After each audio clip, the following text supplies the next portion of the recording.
Heho Pop Games.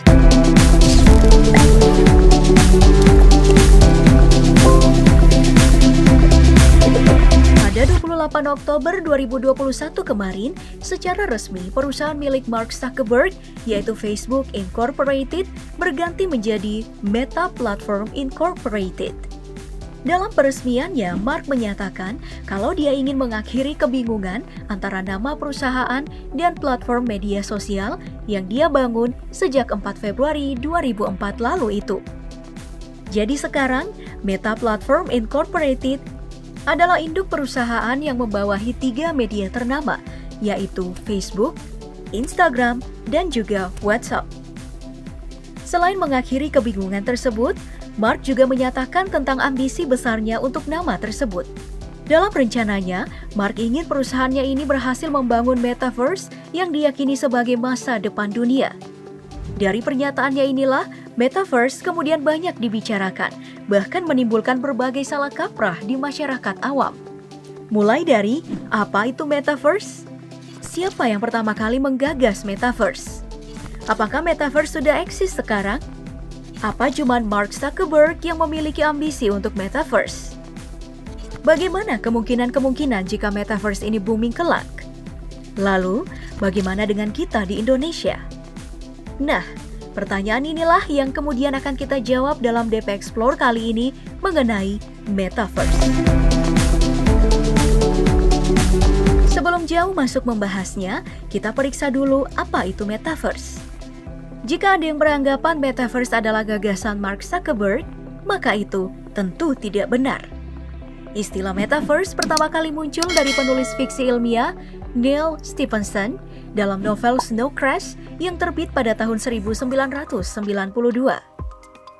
Dalam novel bergaya distopia itu, Stephenson mengkonsepkan metaverse sebagai ruang-ruang virtual yang terhubung melalui internet dan realitas berimbuh, alias augmented reality secara real-time. Dalam novel itu, dunia virtual 3 dimensi dihuni oleh avatar-avatar dari orang sungguhan. Ini hampir mirip dengan film The Matrix atau Ready Player One. Namun, konsep metaverse diperluas oleh perusahaan-perusahaan teknologi seperti Microsoft dan Facebook alias Meta. Tak cuma keterwakilan seseorang dalam dunia virtual melalui avatar, atau seperti anggapan umum bahwa metaverse melulu hanya soal game. Dalam dunia virtual ini, kamu bisa beraktivitas dan berinteraksi layaknya di dunia nyata, seperti berbelanja, mengobrol, berolahraga, hingga membeli tanah dan juga membangun rumah. Para pengguna akan terhubung secara lebih erat, baik sosial maupun ekonomi. Inilah konsep metaverse sebagai kenyataan yang diyakini bersama dan dijalankan dalam internet menggunakan perangkat virtual, terutama seperti ini. Metaverse bukanlah konsep masa depan. Cikal bakalnya sudah ada dan berjalan sekarang, meskipun masih sangat-sangat terbatas. Game-game seperti Axie Infinity, The Sims, GTA Online, Animal Crossing, serta Fortnite yang menjadi paling fenomenal karena baru saja menggelar konser virtual untuk Ariana Grande dan juga Travis Scott adalah sedikit contoh. Jika ditarik ke belakang, tentu saja pada awal tahun 2000-an tidak akan ada yang percaya kalau konser bisa disaksikan secara virtual dan dilaksanakan dalam game.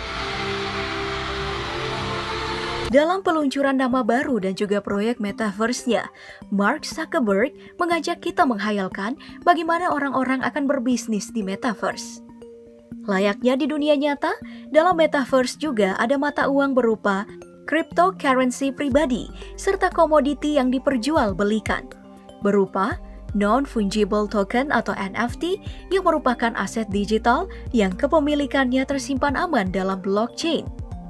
Potensi ini begitu menggiurkan. Sebagai info, sebuah karya seni dengan bentuk NFT bertitel Every Days The First 5,000 Days ini misalnya, laku dengan harga fantastis, yaitu 69 juta US dollar atau setara dengan 1 triliun rupiah. Pihak Meta maupun Microsoft menjanjikan siapapun bisa berdagang NFT di dunia metaverse kelak. Dari baju, mobil, rumah, hingga poster artsy yang tentu saja semuanya virtual. Tapi, benarkah demikian? Pertanyaannya, siapa yang akan paling diuntungkan dengan metaverse ini? Jawabannya, tentu saja adalah para pengembang dunia metaverse yang memegang alur uang kripto dan juga nilai barang di metaverse. Makanya, perusahaan besar seperti Facebook, Nvidia, Microsoft, dan Epic Games berlomba untuk menjadi yang pertama mewujudkan dunia metaverse yang sempurna. Di sini, istilah yang kaya makin kaya dan yang miskin makin miskin akan semakin mengakar. Bagaimana bisa? Selain dari segi ekonomi, metaverse juga akan membawa kita ke interaksi sosial yang jauh berbeda dari sekarang. Hal ini dikarenakan semua interaksi sosial akan terjadi dalam ruang-ruang virtual. Perlu kita tahu, kalau di metaverse, nantinya orang bisa membeli lahan virtual mirip dengan beli tanah di dunia asli.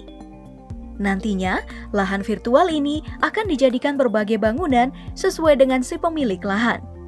Mulai dari kantor, kafe, diskotik, hingga museum bisa dibuat di metaverse. Jadi, ruang virtual ini nggak sekedar ruang rapat yang gunanya seperti Zoom ataupun Google Meet, melainkan bisa jadi tempat untuk hangout bareng menggunakan avatar kita masing-masing. Mungkin juga ada tempat ngedate bagi yang jomblo di dunia nyata. Tentu model interaksi seperti ini merubah hubungan sosial kita.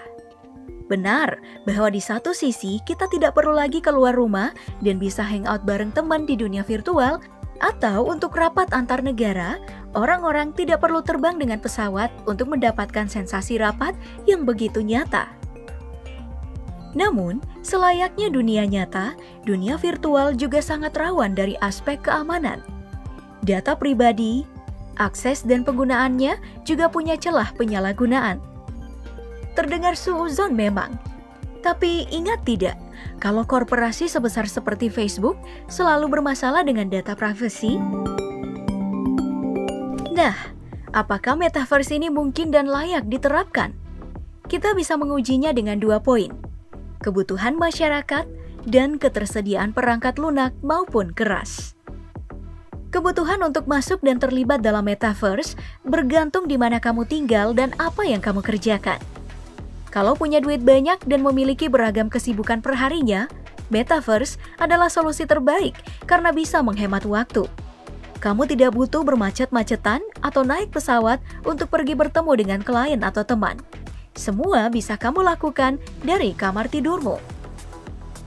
Tapi, bila keseharian kamu berdagang di pasar tradisional, bertani di sawah sendiri, atau nelayan kecil di pulau terpencil, buat apa dunia virtual itu? Bukankah dunia nyata orang-orang seperti itu sudah jauh lebih indah dan tidak perlu pelarian lagi ke simulasi dan realitas buatan? Ini juga berhubungan dengan hal kedua, yakni ketersediaan perangkat, baik lunak maupun keras. Untuk software, sebenarnya sudah cukup memadai di zaman sekarang.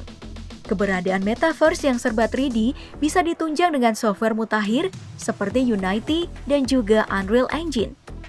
Kedua software ini yang bertanggung jawab dalam memberikan kesan nyata pada video game zaman sekarang, seperti Forza Horizon 5, Black Myth Wukong, dan berbagai game lainnya.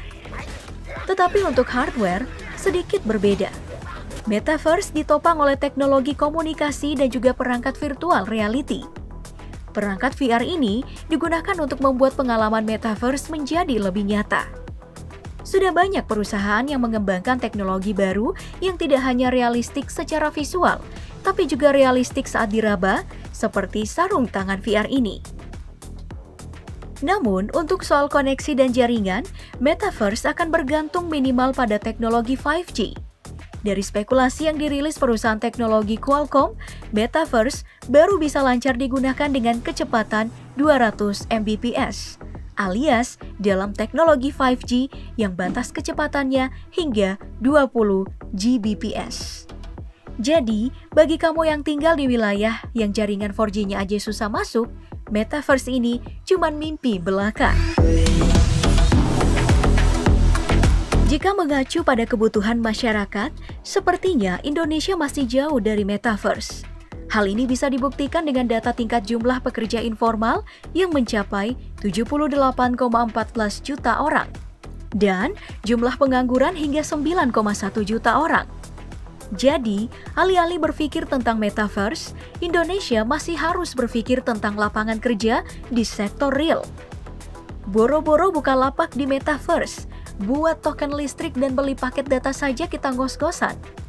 Sepertinya ini mengkonfirmasi ungkapan yang kaya makin kaya, miskin makin miskin.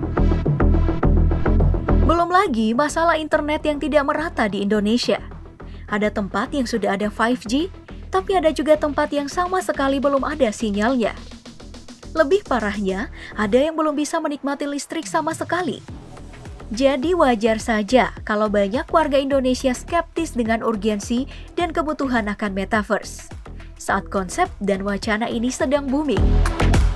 Ya, meskipun begitu, ternyata ada juga perusahaan teknologi asal Indonesia, yaitu WIR, yang ikut mengumumkan diri sebagai perusahaan yang akan ikut bersaing dalam proyek metaverse.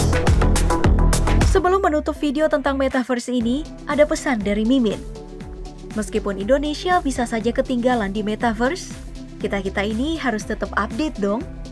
Ya, karena suka atau enggak, hal ini cepat atau lambat akan menghampiri kita semua. Segitu dulu video DP Explore kali ini. Jangan lupa berikan komentar kamu tentang metaverse. Dan mari kita diskusikan di kolom komentar.